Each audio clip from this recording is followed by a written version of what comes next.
اچھا، جیسا کہ پچھلی ویڈیو میں ہم انویسٹمنٹ رسک کی بات کر رہے تھے، اس کی ٹائپس کی اور کس طرح ان رسک کو ڈائیورسیفائی کر سکتے ہیں. تو پچھلی ویڈیو میں نے انویسٹمنٹ رسک بتایا تھا وہ کیا ہوتا ہے، اور اس کی 3 ٹائپس بتائی تھیں. باقی کی 2 ٹائپس ہم اس ویڈیو میں اب بات کریں گے، اور اس رسک کو آپ کس طرح ڈائیورسیفائی کر سکتے ہو، یہ سب ہم اس ویڈیو میں بات کریں گے. اور جو پچھلی ویڈیو کا لنک ہے وہ میں نے ڈسکرپشن میں دیا ہوا ہے، وہاں سے آپ دیکھ سکتے ہیں.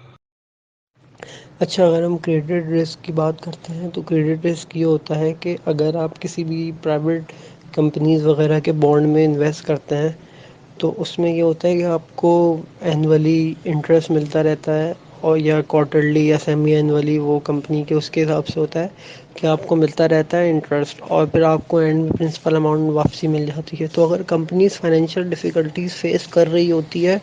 تو اس میں کمپنی کا ڈیفالٹ کرنے کا رسک ہوتا ہے کہ کمپنی آپ کو نہ تو انٹرسٹ دے پا رہی ہو، اور نہ تو آپ کا پرنسپل واپسی آپ کو ریٹرن کر پا رہی ہو، تو آپ کی انویسٹمنٹ کی اماؤنٹ جو ہوتی ہے وہ ڈوب جاتی ہے. یہ ہوتا ہے کریڈٹ رسک.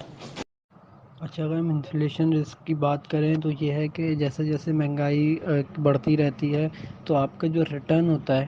مثال کے طور پہ ریٹرن آپ کا ابھی 13% آپ کو مل رہا ہے، اور مہنگائی 5 انفلیشن کی پرسنٹ 5 سے ہو کے 6 ہو گئی ہے، 5% سے بڑھ کے 6 ہو گئی ہے. تو یہ ہوتا ہے کہ جو آپ کی پرچیزنگ پاور ہے نا وہ کم ہو جاتی ہے. تو یہ انفلیشن رسک آپ کی تو انویسٹمنٹ کو اس طرح آپ کی افیکٹ کر رہا ہے کہ جو آپ پہلے جو ریٹرن آپ کو مل رہا تھا اس ریٹرن کی جو ویلیو ہے اب وہ تھوڑی کم ہو گئی ہے. اچھا، ہم اب آگے چلتے ہیں اور اس پہ بات کرتے ہیں کہ جو میں نے آپ کو 5 رسک بتائے ہیں، ان رسک کو آپ کم کیسے کر سکتے ہو. تو اس کا سب سے بہترین حل یہ ہوتا ہے کہ آپ جو ہے نا اس رسک کو ڈائیورسیفائی کر دیتے ہو تاکہ آپ میکسیمم ریٹرن کما سکو. اب رسک ڈائیورسیفائی آپ کیسے کرتے ہو؟ اس طرح کرتے ہو کہ مثال کے طور پہ آپ جو اپنی انویسٹمنٹ جو ہے نا مختلف جگہ اپنا پیسہ لگا دیتے ہو، کہ ایسا نہیں ہے کہ سارا ہی پیسہ آپ اسٹاک میں لگا دیا تو آپ کی، تاکہ اگر اسٹاک مارکیٹ ڈوبے تو آپ کا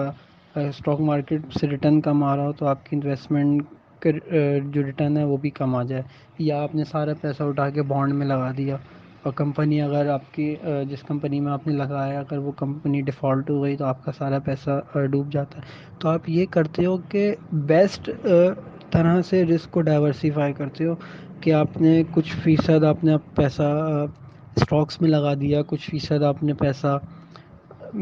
بانڈس میں لگا دیا، کچھ ریئل اسٹیٹ میں لگا دیا. اس طرح مختلف جتنے بھی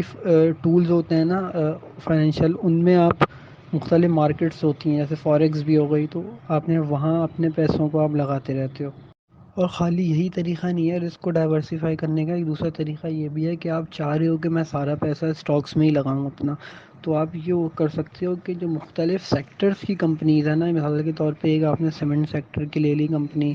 پھر آپ نے بینکس لے لیا، اس طرح کی مختلف سیکٹر کی کمپنیز ہیں نا، تو آپ مختلف سیکٹر کی کمپنیز میں پیسہ لگا سکتے ہو کہ اگر ایک سیکٹر مثال کے طور پہ نیچے آ بھی رہا ہے کسی پالیسی کی وجہ سے، تو آپ کا جو وہاں سے جو ریٹرن آپ کا کم ہو رہا ہے تو وہ دوسرا سیکٹر